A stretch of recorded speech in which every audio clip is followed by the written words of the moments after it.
Hello aspirants, welcome to this medieval history series जिसमें हम provincial kingdoms of medieval India का जो topic है इसे हम आगे कंटिन्यू कर रहे थे।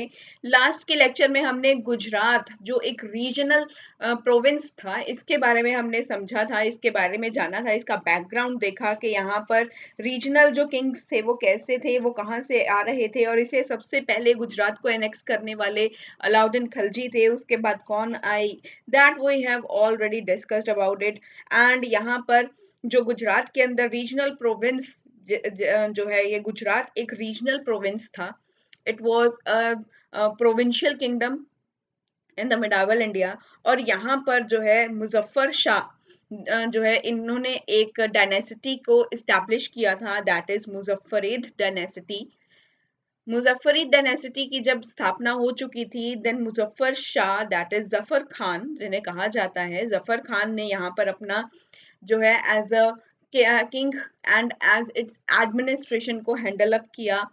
एंड यहाँ पर इनके बाद मुजफ्फर शाह और जफर खान के बारे में, ये दोनों सेम ही पर्सन के नाम है, I am repeating it again कि मुजफ्फर शाह और जफर खान ये दोनों एक ही पर्सन के नाम हैं, क्योंकि जफर खान ने एक टाइटल लिया था, he assumed the title of Muzaffar Shah and hence he founded the Muzaffari dynasty in Gujarat. तो गुजरात में इनका रूल हुआ करता था, इनके बारे में हमने लास्ट के लेक्चर में पढ़ा था, ये सब चीजें हमने लास्ट में कवर अप कर ली थी। तो इनके बारे में सब कुछ हो चुका था। अब मुजफ्फर शाह के बाद आएंगे the next king which is very much important regarding the Gujarat, the provincial kingdom का जो एक हिस्सा है। यहाँ पर आएंगे अहमद शाह। तो मुजफ्फर शाह के बाद आएंगे अहमद शाह। आज हम अहमद शाह के बारे में डिस्कस करेंगे। इसके बाद एक और किंग बचे हैं, that will be discussing in the next class. तो उसे हम नेक्स्ट क्लास में कंप्लीट अप कर देंगे। तो ये है अहमद शाह के बारे में।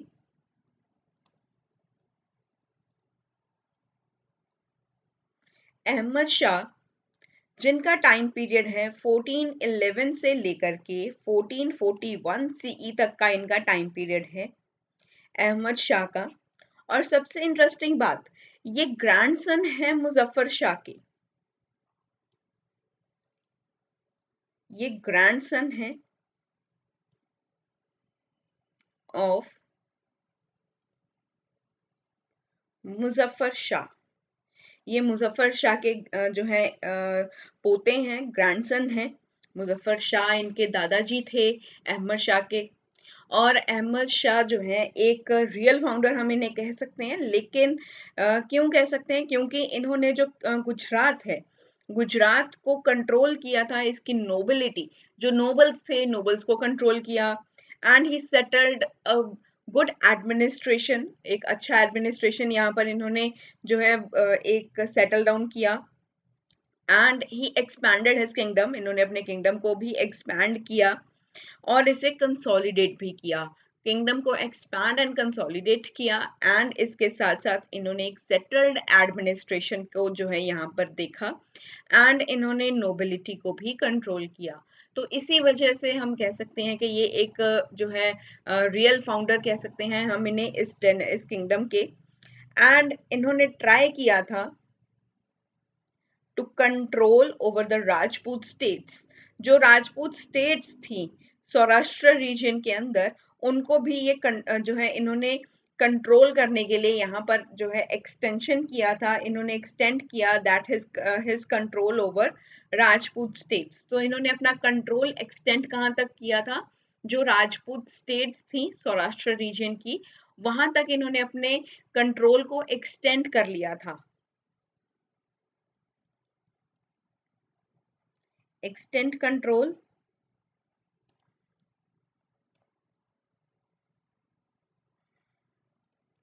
Rajput states in Saurashtra region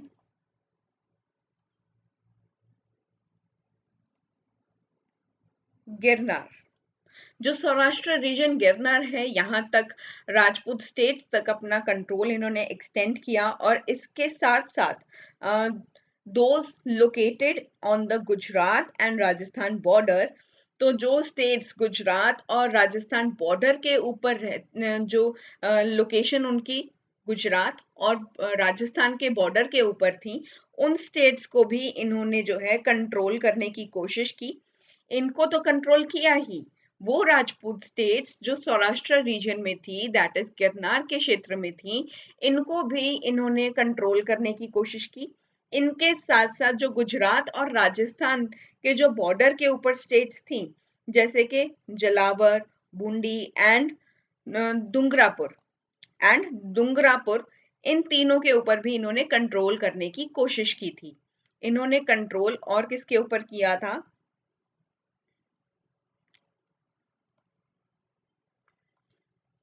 Gujarat, Rajasthan, sorry, Rajasthan borders के ऊपर एक स्टेट थी, दैट इज जलावर था, एक बूंदी था और एक था डूंगरपुर। डूंगरपुर और बूंदी और जलावर, ये तीनों राजस्थान बॉर्डर्स के ऊपर स्टेट्स थी। इनको भी ये कंट्रोल करना चाहते थे, इनके ऊपर भी अपना कंट्रोल चाहते थे। और इसके साथ साथ इन्होंने अटैक किया था सिद्धपुर के ऊपर। एंड इन्होंने अटैक किया, अटैक्ड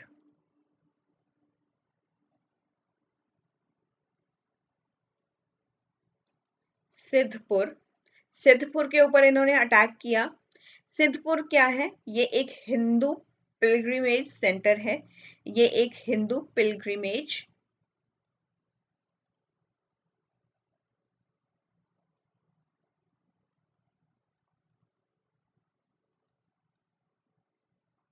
सेंटर है। ये एक हिंदू तीर्थ स्थल है। पिलग्रिमेज सेंटर हम कह सकते हैं कि ये एक तीर्थ है, जहाँ पर तीर्थ स्थल है, जहाँ पर लोग जाकर अपने वर्शिपिंग्स करते हैं। जैसे आज आप देखते हो ना कि पिलग्रिमेज साइट्स कितनी ज़्यादा है। एक द्वारका है, और जोशी मठ भी है हमारे। ये सब चीज़ें क्या है, ये हमारे पिलग्रिमेज साइट्स हैं। और जो उज्जैन का जो है, उज्जैन के जो टेम्पल्स हैं, आपने देखा होगा, which are related to Shiv ji, lord Shiv ji से रिलेटेड कुछ टेम्पल्स हैं मध्य प्रदेश, उज्जैन के अंदर। They are the beautifully structured temples and they are the pilgrimage sites. वो भी एक तीर्थ स्थल हैं जहाँ पर लोग जाकर के अपनी विशेस पूरी करते हैं, अपना जो है वो वहाँ पर जो है आशीर्वाद लेकर के आते हैं शिव जी से। और साथ में ऋषिकेश है।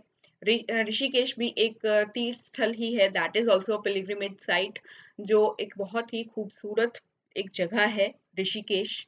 और कितनी सारी जगहें हैं हमारे ऑल ओवर द इंडिया जो पिलग्रिमेज साइट हैं।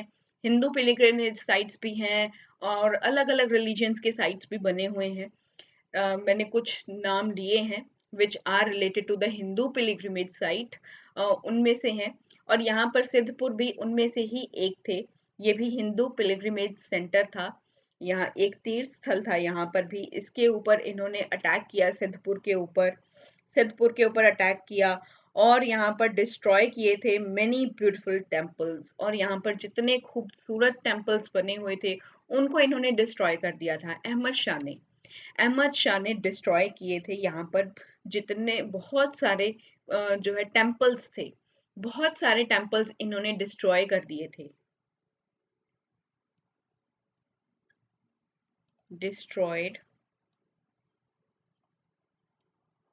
many temples destroyed many temples. और एक इंटरेस्टिंग बात यहाँ पर ये है कि ये अपने आप को एक ऑर्थोडॉक्स मुस्लिम बताते थे, कि ये एक ऑर्थोडॉक्स मुस्लिम है। और इसी वजह से इन्होंने जजिया जो है हिंदूज के ऊपर इम्पोज किया था गुजरात के अंदर। एंड इन्होंने बहुत सारे जो मंदिर बने हुए थे, जो टेम्पल्स बने हुए थे, हिंदू टेम्पल्स जो बने हुए थे, उनको इन्होंने डिस्ट्रॉय भी कर दिया था। तो अहमद शाह जो थे, ये एक ऑर्थोडॉक्स ऑर्थोडॉक्स मुस्लिम थे, एक कट्टर मुस्लिम थे, एक ऑर्थोडॉक्स मुस्लिम थे ये, अपने आप को ऑर्थोडॉक्स मुस्लिम बताते थे। एंड इन्होंने जो है इम्पोज किया था, इम्पोज्ड जजिया, जजिया इन्होंने इम्पोज किया हुआ था किनके ऊपर?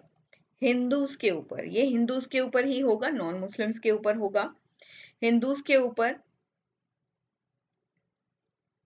गुजरात में, गुजरात में जितने भी हिंदूस रहते थे उनके ऊपर जजिया इन्होंने इम्पोज किया था, और इन्होंने जो है डिस्ट्रॉय किए थे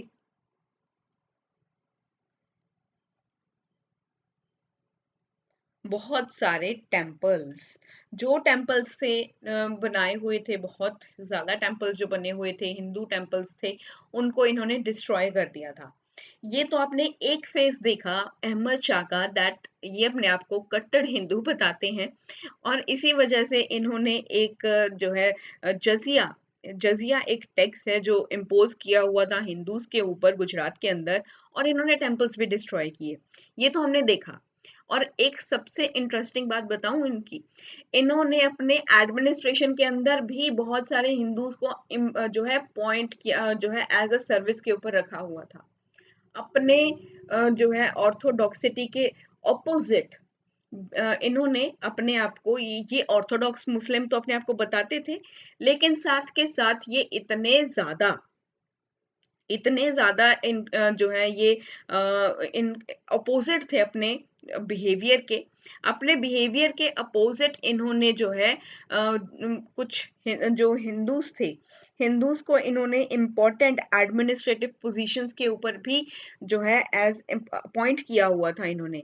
तो इन्होंने अपॉइंट किया था बहुत सारे जो हिंदूस थे, उनको एडमिनिस्ट्रेशन के अंदर उनको इम्पोज किया हुआ था। बहुत बड़ी-बड़ी पोजीशंस के ऊपर हिंदूस बैठे थे। तो एक तरफ तो ये कहते हैं कि मैं मुस्लिम हूँ, एक तरफ इन्होंने हिंदूस को जो है एज अ एडमिनिस्ट्रेटिव के हायर पोजीशंस के ऊपर भी अपॉइंट किया हुआ था। तो ये क्या ही हो रहा है? इनका हम क्या ही बिहेवियर जो है कह सकते हैं। तो ये अभी समझ में नहीं आ रहा है कि इनका ये रिश्ता क्या कहला रहा है, ये क्या कहना चाहते हैं आखिर में। तो वो सब चीज़ों से हमें इनका एक अपोज़िट फ़ेस भी हमें दिखाई दे रहा है कि ये जो है एक तरफ कहते हैं कि मैं एक ऑर्थोडॉक्स मुस्लिम हूँ, और दूसरी तरफ हिंदूज़ को भी अपॉइंट किया हुआ है। तो यहाँ पर इनका, इनके अपोज़िट होकर के इन्होंने अपॉइंट किया हुआ था, अपॉइंटेड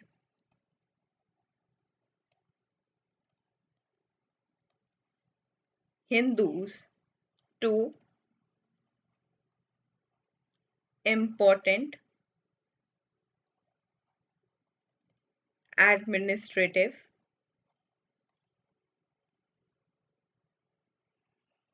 पोज़ीशंस, एडमिनिस्ट्रेटिव पोजीशंस के ऊपर इन्होंने हिंदूज को अपॉइंट किया हुआ था। एक एग्जाम्पल भी यहाँ पर है मेरे पास, मैं ऐसे हवा में ही नहीं बातें कर रही हूँ। I have one example here. इनके एडमिनिस्ट्रेशन के अंदर दो मिनिस्टर्स थे जिनका नाम है, एक का नाम है मानिक चंद और दूसरे का नाम है मोती चंद। तो ये दो हिंदूज थे जिनको इन्होंने अपने एडमिनिस्ट्रेशन के अंदर अपॉइंट किया हुआ था। तो एक एग्जाम्पल भी है मेरे पास। I am writing here example too, ताकि आपको भी जो है वो मेमोराइज हो जाए ये चीजें। तो इनके टू मिनिस्टर्स थे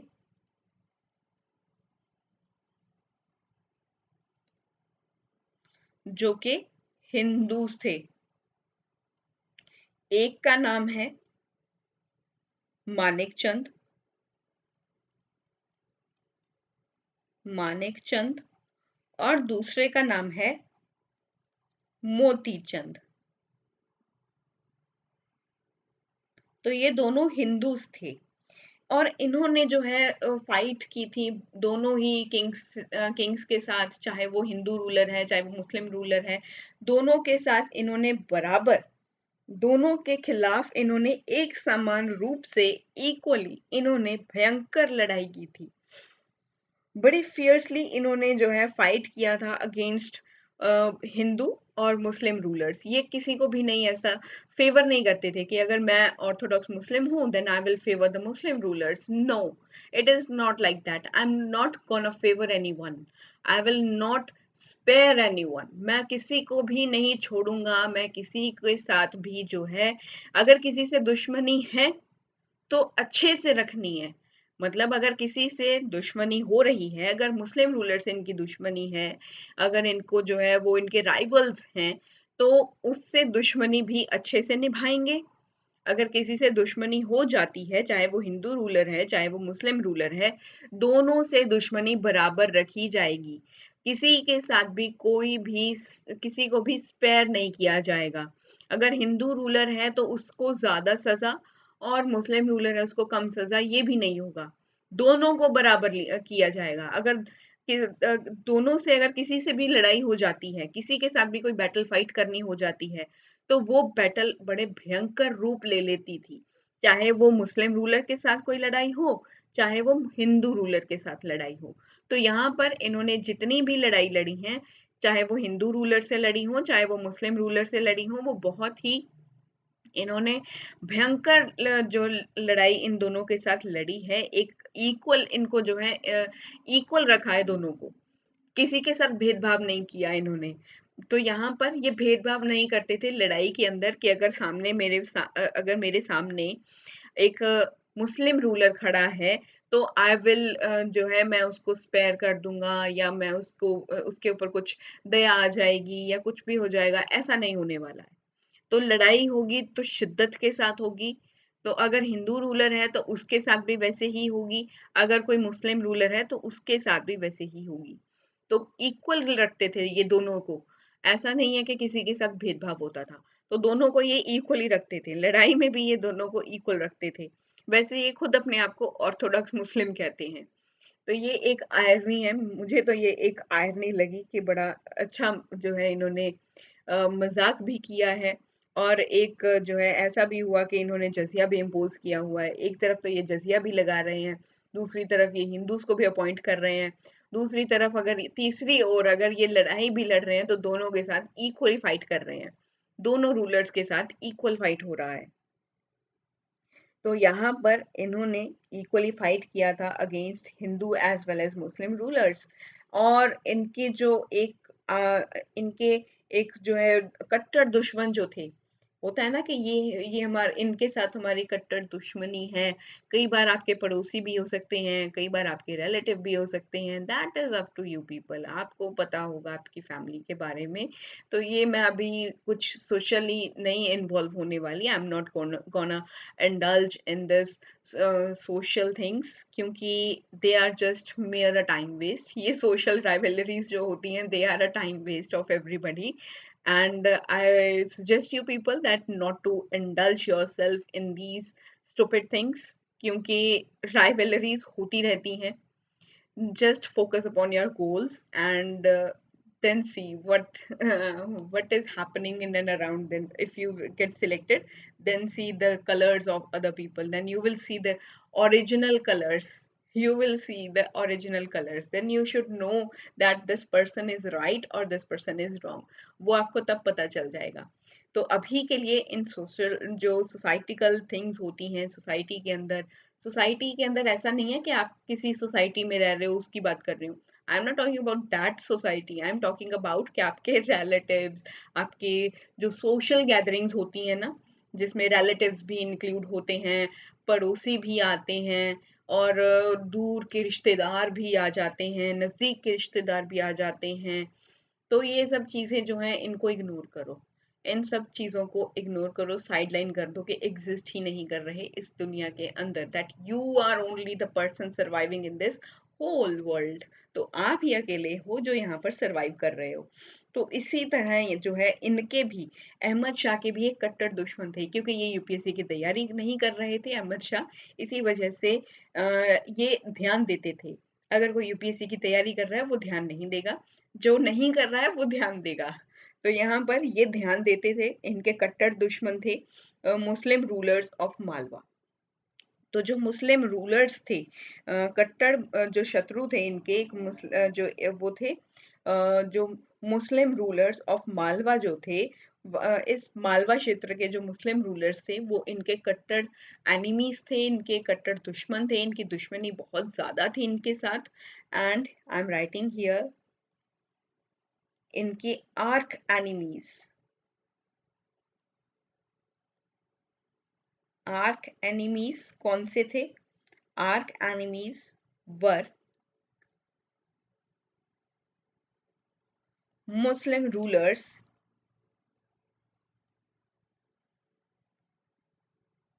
of Malwa. Muslim rulers of Malwa जो थे वो इनके आर्क एनिमीज थे, और जो राइवलरी थी बिटवीन गुजरात और मालवा के बीच में, ये इतनी ज्यादा जो है इतनी ज्यादा थी, इतनी ज्यादा ये कट्टर इनकी दुश्मनी थी मालवा और गुजरात के बीच में, कि इन्होंने अहमद शाह ने जो भी रीजनल स्टेट्स थी मालवा में जो रीजनल स्टेट्स थी उनको इन्होंने जो है इनको प्रिवेंट किया था, ताकि ये कोई बड़ी जो है पॉलिटिकल जो गेन है इनको ना हो जाए, कोई इनको जो है ऐसा कोई जो है प्रॉफिट ना हो जाए, ये कहीं ऊपर ना चले जाएं, ये कहीं अपनी पावर ज्यादा ना इनहेंस कर लें। तो इसी चीजों से इन्होंने इनको जो है वो प्रिवेंट किया था from gaining the large political power. तो लार्ज पॉलिटिकल पावर ना इनको मिल जाए, नॉर्थ इंडिया के जो पॉलिटिक्स है उसके अंदर इनका कुछ ज्यादा दबदबा ना हो जाए, इसी वजह से इनको इन्होंने प्रिवेंट किया था, और इन्हीं की वजह से इनका आपस में इतनी ज्यादा दुश्मनी रहती थी।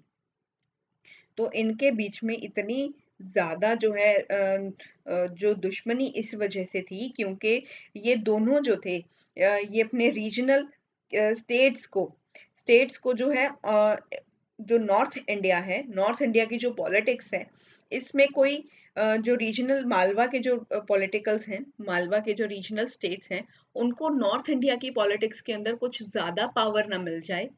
नॉर्थ इंडिया की मतलब कि जो मालवा है, जस्ट सी हियर कि जो मालवा है, मालवा के अंदर कुछ रीजनल स्टेट्स हैं। इन रीजनल स्टेट्स को नॉर्थ इंडिया की, आई am writing NI, okay, this is north India. North India की जो पॉलिटिक्स है, इस पॉलिटिक्स के अंदर इनको कुछ लार्ज पार्ट ना मिल जाए, लार्ज पॉलिटिकल गेन ना हो जाए, कोई लार्ज पॉलिटिकल गेन ना मिल जाए, गेन ना मिले। तो ये गेन ना मिलने की वजह से ये इनको जो है वो प्रिवेंट करते रहते थे, वो इनको रोकते रहते थे, इन्होंने प्रिवेंट किया था इनको। तो ये इनको रोकते रहते थे, इनके साथ फाइट चलती रहती थी, इनके साथ जो है बहुत ज्यादा भयंकर इनकी दुश्मनी रहती थी, इसी वजह से रहती थी। तो ये अभी तक हमने देखा। तो आगे हम बात करेंगे कि इन्होंने कौन सी बिल्डिंग्स बनवाई हैं, इन्होंने कौन कौन सी चीजों की स्थापना की है। तो इनका भी इंटरेस्ट फैक्टर देखेंगे इन द आर्ट कल्चर और ये सब डेवलपमेंट्स के अंदर। तो इन्होंने फाउंड किया था सिटी ऑफ अहमदाबाद। तो अहमदाबाद आप घूमते तो बहुत होंगे, गुजरात के जो अहमदाबाद है वो आपने देखा भी बहुत बार होगा। तो अहमदाबाद की सिटी जो है उसका जो है फाउंडेशन किसने की थी, अहमदाबाद को फाउंड किसने किया था? That was founded by Ahmad Shah. Founded city of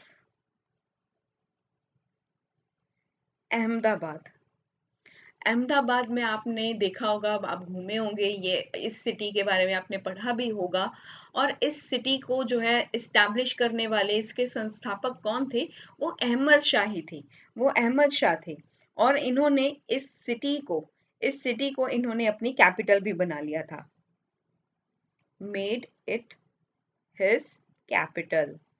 इन्होंने अपनी इसे कैपिटल भी बना लिया था इन एंड अराउंड, ये लगभग 13 CE की बात है। इन्होंने इसको अपनी कैपिटल भी बना लिया था, इन्होंने अपनी कैपिटल भी बना लिया इसको। और इसके जो है इससे पहले इनकी जो कैपिटल हुआ करती थी, ये तो अभी बनी है ना, अहमदाबाद तो इनकी कैपिटल 1413 CE में बनी है। इससे पहले कैपिटल कौन सी हुआ करती थी? इससे पहले इनकी कैपिटल जो थी वो थी पतन। पतन इनकी पहले कैपिटल हुआ करती थी, इससे पहले इनकी कैपिटल पतन थी। तो अभी यहाँ पर आप मेमोराइज कीजिएगा दैट इन्होंने शिफ्ट की थी अपनी, shifted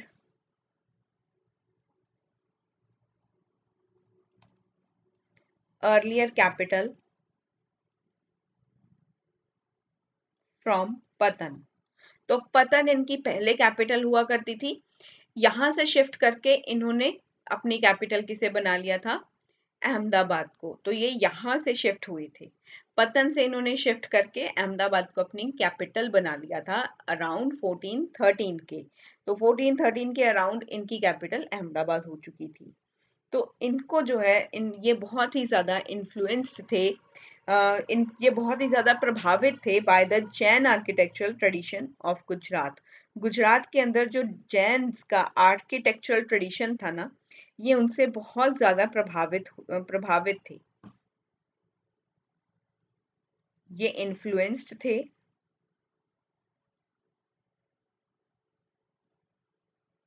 bye Jain architectural tradition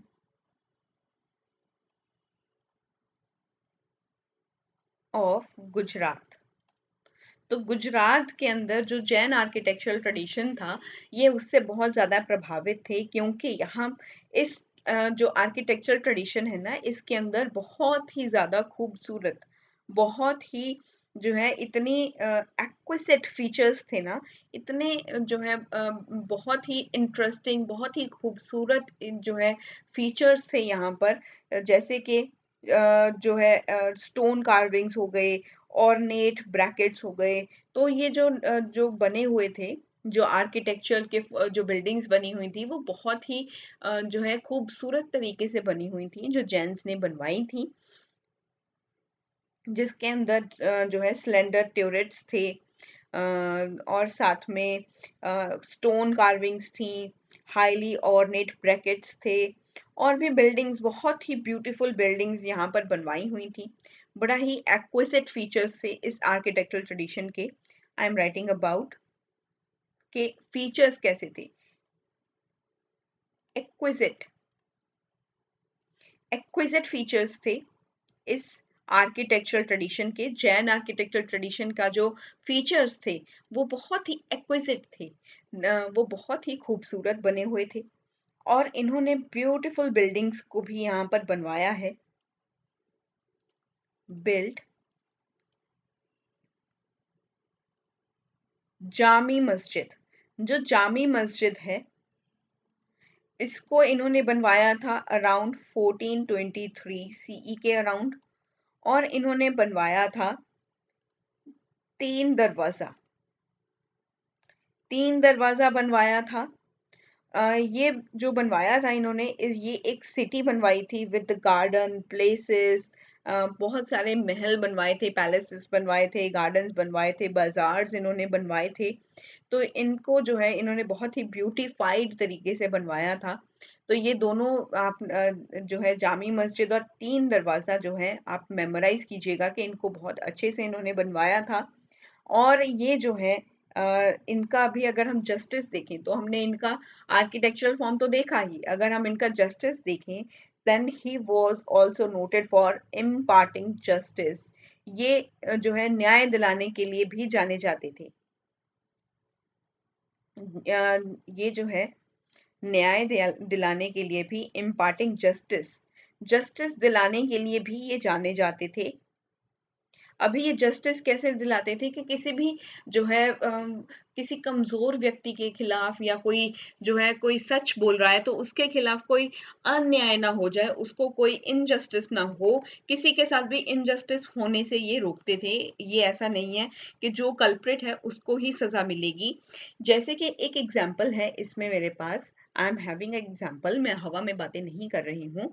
तो इनका एक एग्जाम्पल है कि इन्होंने अपने ही दामाद को पब्लिकली एक्सिक्यूट कर दिया था, अपने ही दामाद को पब्लिकली फांसी दे दी थी, क्योंकि इनके दामाद ने एक इनोसेंट व्यक्ति की हत्या कर दी थी। क्योंकि इनके ही अपने दामाद ने, अहमद शाह का जो अपना ही दामाद था, उसने एक इनोसेंट, एक जो है एक जो इनोसेंट व्यक्ति था, एक व्यक्ति ऐसा जिसका कोई कसूर नहीं था, एक निर्दोष व्यक्ति का जो है इन्होंने हत्या कर दी थी। तो इन्होंने एग्जीक्यूट किया। Let me right here example, मैं आपको एग्जाम्पल से समझा रही हूँ। एग्जाम्पल है कि इन्होंने publicly execute his son in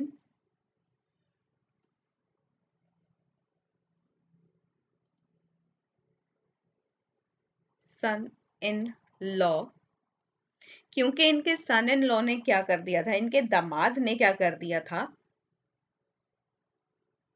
who murdered, इन्होंने हत्या कर दी थी एक निर्दोष व्यक्ति की, who murdered N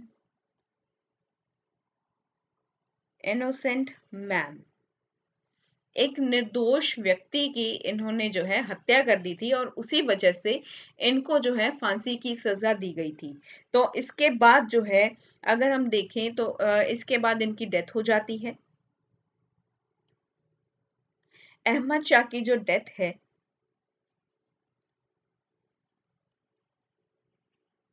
Ahmad Shah की डेथ हो जाती है अराउंड 1441 सीई।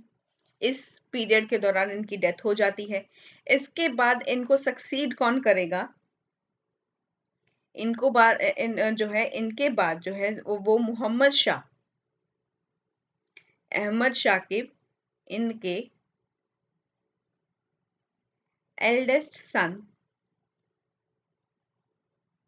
मोहम्मद शाह, ये अभी थ्रोन के ऊपर बैठेंगे, ascended द थ्रोन, और इनको ही बोला जाता है जार बख्श, जार बख्श। अभी एक और इम्पॉर्टेंट चीज मैं आपको बता दूं कि अगर यहाँ पर आपसे पूछा जाए कि जो जफर खान है, जफर खान ने जो एक टाइटल लिया था दैट इज मुजफ्फर शाह, तो जो मोहम्मद शाह है इन्होंने जो है इनको कहा जाता है जार बख्श। तो जार बख्श कहा जाता है अहमद शाह के बड़े बेटे मोहम्मद शाह को, अहमद शाह के बड़े बेटे मोहम्मद शाह को जार बख्श कहा जाता है। लेकिन 1451 सीई के दौरान जो मोहम्मद शाह हैं, इनको भी एक जो है इनके खिलाफ भी एक षड्यंत्र रचा जाता है और इनकी जो है हत्या कर दी जाती है। 1451 सीई के दौरान की बात है, जब क्या होता है कि जो मोहम्मद शाह है, इनके खिलाफ एक कॉन्स्पिरेसी की जाती है, एक षड्यंत्र रचा जाता है, एक कॉन्स्पिरेसी होती है, और इन्हें मार दिया जाता है और इनकी हत्या हो जाती है। और मोहम्मद शाह के बाद दो कमजोर रूलर्स आएंगे, कमजोर रूलर्स आएंगे, लेकिन बाद में कुछ नोबल्स हैं, कुछ नोबल्स हैं लेटर, जो नोबल्स हैं, नोबल्स फतेह खान जो अहमद शाह के ग्रैंडसन हैं, उनको थ्रोन के ऊपर बिठाएंगे लेटरली। जो नोबल्स हैं, नोबल्स फतेह खान जो अहमद शाह के ग्रैंडसन हैं, उनको सिंहासन पर बिठाया जाएगा, उनको एज अ थ्रोन के ऊपर बिठाएंगे।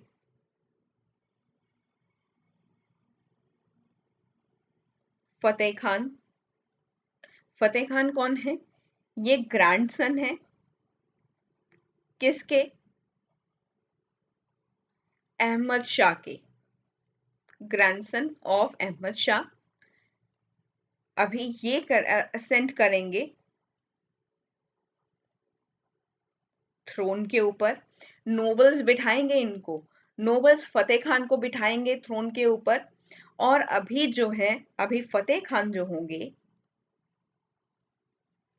फतेह खान यहाँ पर एक टाइटल लेगा, एक ये टाइटल एज्यूम करेगा, वो टाइटल है अभी बैठा है नहीं और टाइटल पहले ही ले लिया, तो काम करेंगे नहीं, तो टाइटल पहले ले लेंगे। वो टाइटल क्या ले रहे हैं? That is Mahmud Begada. महमूद बेगड़ा का ये टाइटल एज्यूम करेगा और ये अपने टाइम पर एक जो है एक इतना अच्छा शासक जो बनेगा, and he will be the ablest ruler of his dynasty. अपने डायनेसिटी का, अपने किंगडम का ये सबसे अच्छा रूलर होगा, सबसे अच्छा ये शासक होगा। तो महमूद बेगरा, अब इसके बाद हम महमूद बेगरा के बारे में ही पढ़ेंगे नेक्स्ट लेक्चर में। फतेह खान का नाम ही जो है महमूद बेगरा है, इन्होंने ये टाइटल लिया था। जैसे जफर खान ने टाइटल लिया था मुजफ्फर शाह का, वैसे ही महमूद बेगरा भी टाइटल लेगा। महमूद बेगरा जो है एज अ टाइटल लिया है, किसने लिया है? फतेह खान ने। आई एम सॉरी, फतेह खान भी टाइटल लेगा एज अ ऑफ महमूद बेगरा। महमूद बेगरा का ये टाइटल लेगा और आगे ये सबसे अच्छा और सबसे जो है एबलेस्ट, ये सबसे एबलेस्ट जो है रूलर होगा अपनी पूरी डायनेसिटी में से। तो इसको हम नेक्स्ट लेक्चर में कवर अप करेंगे। आज के लेक्चर को हम यहीं पर वाइंड अप करते हैं, मिलेंगे नेक्स्ट लेक्चर में। तब तक के लिए आप बने रहिए मेरे साथ मिडावल हिस्ट्री की सीरीज में। अगर आज की वीडियो आपको अच्छी लगी हो तो इसे शेयर जरूर करना and do subscribe the channel. Thank you so much for the love and support which you show towards my channel. और अगर आपको कोई भी प्रॉब्लम आ रही है आपके प्रेपरेशन के रिगार्डिंग, आप मुझसे डायरेक्टली कनेक्ट कर सकते हो। I will try to solve each and every problem of yours, ताकि आपकी प्रेपरेशन अच्छे से चले and you may achieve your targets very soon. Thank you so much once again. Keep learning and keep motivated.